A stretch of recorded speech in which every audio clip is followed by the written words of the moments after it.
kamu nanti kalau mati mau ditata cara apa? Sedangkan kebanyakan sekitarmu muslim dan kamu penganut kejawen. Bagaimana menurut kamu itu? Karena kebetulan saya ini tukang dolan atau seneng luyur, saya kok tidak pernah menemukan kebingungan seperti itu ya. Karena saya sering melihat kejadian-kejadian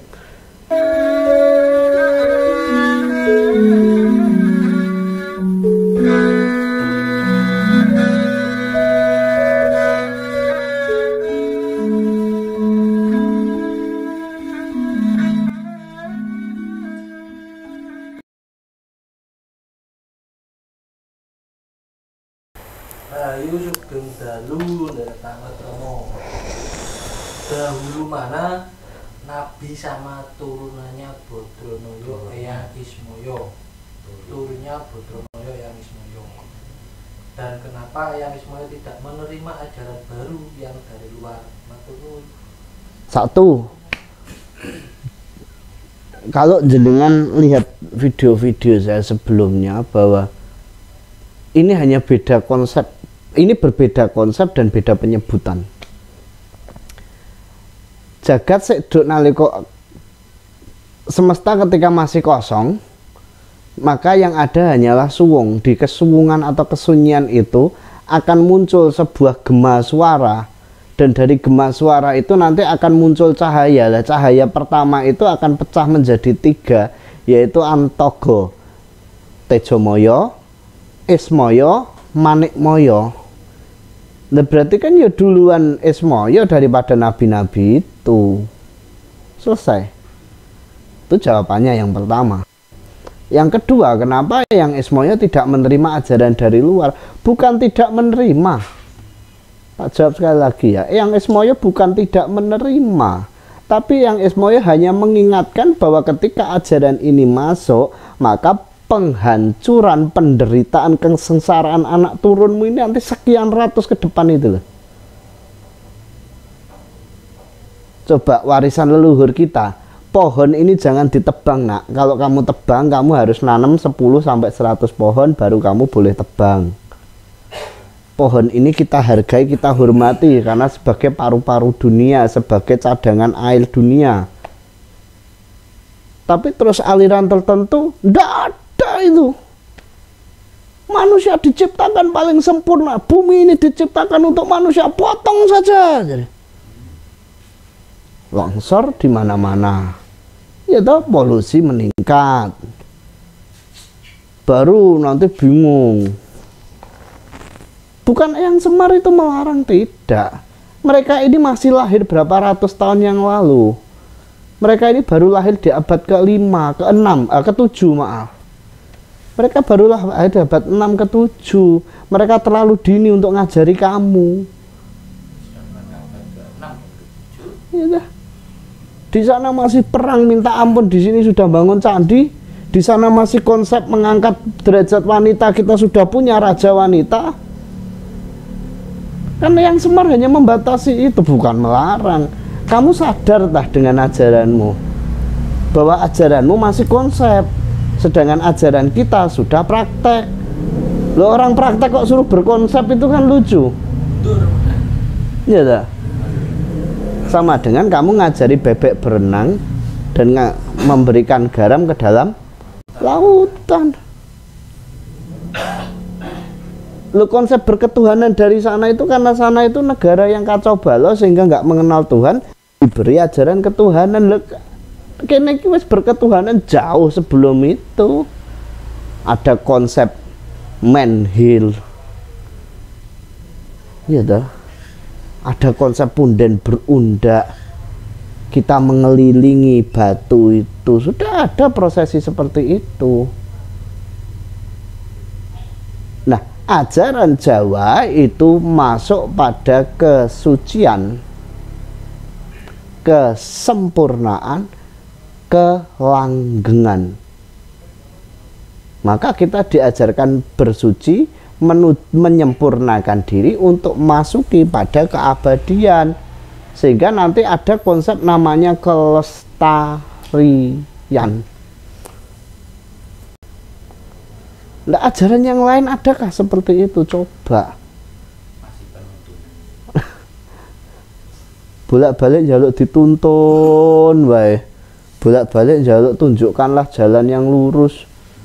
Lah kon ning tol gak menggok ya nabrak rek, ngawur ae kon niku. Nah, Romo, saya pernah ditanya sama orang, kamu nanti kalau mati mau ditata cara apa? Sedangkan kebanyakan sekitarmu muslim dan kamu penganut kejawen. Bagaimana menurut Romo itu? Karena kebetulan saya ini tukang dolan atau seneng luyur, saya kok tidak pernah menemukan kebingungan seperti itu ya. Karena saya sering melihat kejadian-kejadian, ya mohon maaf ya. Ini ada konsep yang harus saya sampaikan dulu. Setelah tanggal 28 Oktober 1928 itu terjadi apa? Ya rata ini sejarah kan 28 Oktober 1928 itu terjadi sebuah peristiwa yang namanya Sumpah Pemuda. Dalam Sumpah Pemuda itu pesertanya siapa saja yang diingat? Wah, berarti pemuda dari segala suku penjuru katakan ya. Ada Sumatera, ada Jawa, ada Madura dan lain-lain kan ini. Mereka datang semua ini. Termasuk ada Arab. Ya. Ada Cina dan lain-lain. 28 Oktober 1928. Akhirnya muncul satu konsepsi bersama yang namanya Sumpah Kepiye? Kurang lebihnya aja lah, nggak usah persis. Berbahasa Indonesia satu.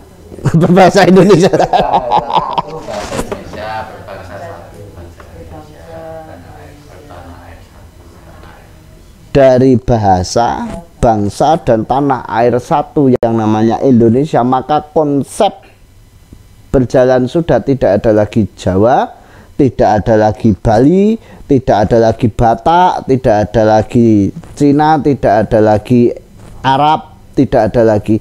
Ini sebetulnya perlawanan daripada seluruh anggota masyarakat, seluruh bangsa Indonesia terhadap ketidakadilan penjajah. Apa ketidakadilannya penjajah coba? Hah? Oke. Iki lho sing tau kuliah hukum iki lho apa? Nah, jadi di dalam undang-undang itu ada penggolongan masyarakat. Ada golongan Eropa, ada golongan Asia Timur, ya. Baru yang keempat itu golongan pribumi.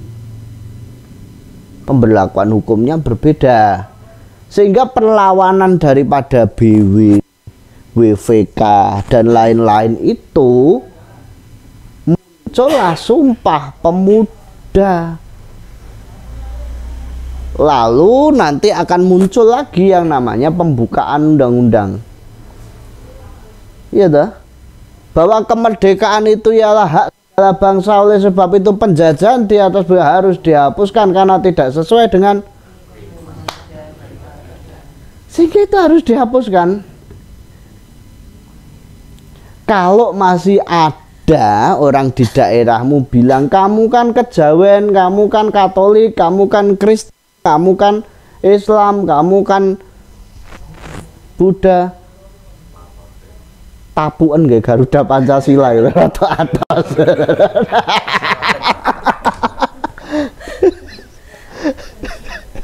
Berarti kamu belum berpancasila, di atas bumi Pancasila. Loh, kalau saya dibegitukan tak jawab kok. Enak-enakan aja lo ya, tak jawab. Kalau saya mati urusan saya sama Tuhan, rogoku babah sing ngurusi.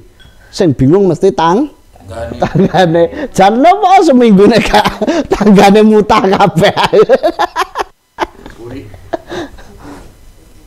Loh, ini kita suatu negara yang berdiri di atas hukum. Pancasila sebagai landasan kita berbangsa dan bernegara. Ingat, Pancasila sebagai landasan berbangsa dan bernegara. Lah kamu sudah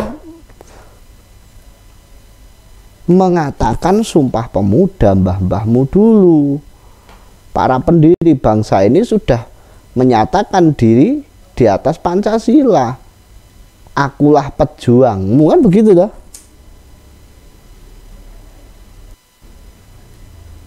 Lah kalau kita nggak kembali pada ini, kemana? Ingat loh, Indonesia itu menjadi sebuah negara, ya, itu tidak hanya dari satu golongan, tidak dari satu suku. Loh kalau lupa dengan itu, lah biyen sekolah mangan opo? Takon iku takon. Itu nanti di tulisan buku saya ada loh. Manusia bagian dari taek itu ada. Bukan taek bagian dari manusia loh, salah. Manusia itu bagian dari taek, tapi pola pikirnya sedikit aja. Kamu kerja mati-matian cari makan jadi jadi kamu bersusah payah itu hanya mencetak.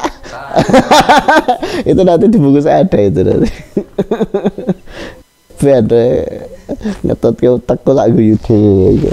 Rahayu Mardika Rama badhe kanglet napa wonten donga kagem para sedherek sedulur rencang-rencang kang tasih minger kiblate. Mugi manungsa ben tersadar akan keluhuran tinggalan para leluhur. Matur nuwun. Ya, kita hanya bisa, kalau saya bicaranya mungkin saya terlalu tinggi menjadi manusia desa. Pasuruan ki lak jare wong desa, mungkin gagasan saya terlalu tinggi.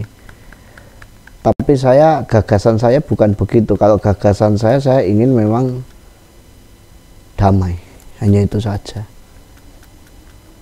Lah, tadi kan sudah tak sampaikan tuh.